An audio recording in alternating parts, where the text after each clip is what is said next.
I am making a video today about the life of a hairstylist, but I'm sure other professions can relate to this, like contractors, interior designers, I don't know, anyone that's like a independent worker. So first of all, the number one thing that really gets, especially on my nerves, is when I have someone trying to be like, can I get the friends and family discount? Oh gosh, you charge a lot. Do you realize how much I have to put into my business? I charge what I charge for a reason. I have to pay for continued education. I have to pay for my website. I have to pay for every credit card processed. I have to pay for all my color. I have to pay for insurance. I have to pay for booth rent. And guess what? I don't get paid time off. No, I don't. I actually have to pay to work. Who would have thought that?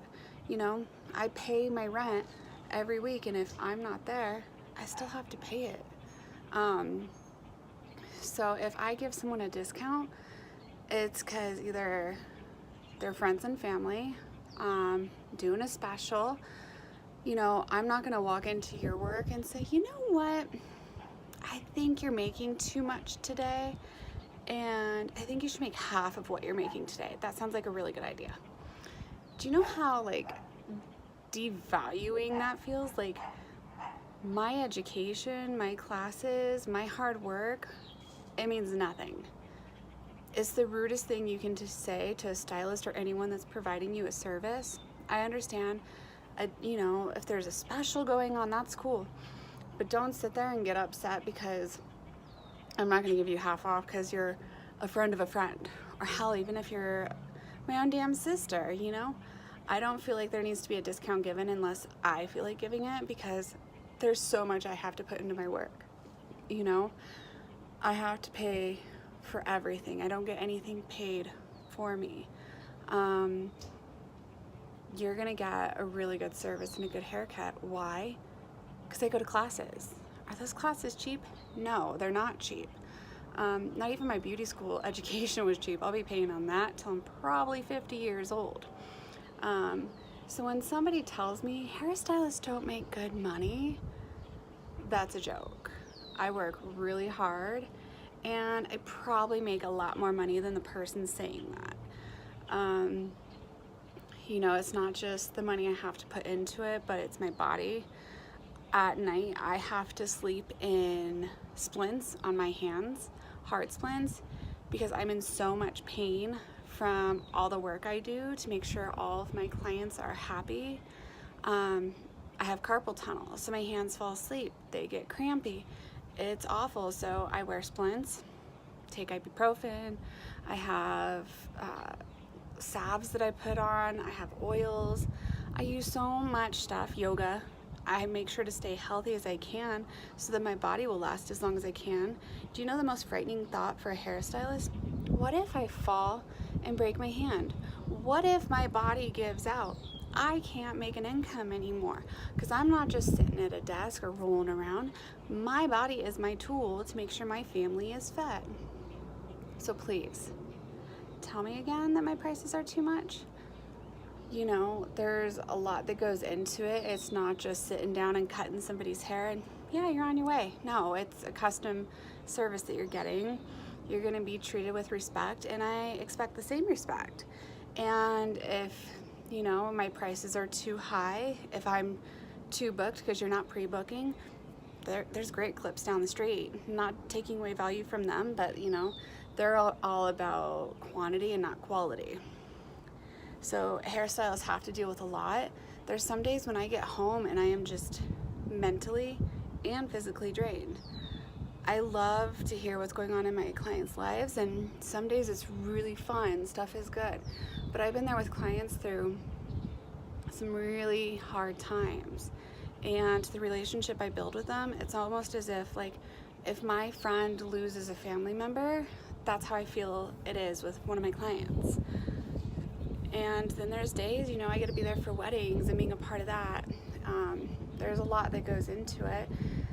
And just knowing the next time you sit in your hairstylist chair, you know, be aware of their time. That's another important thing.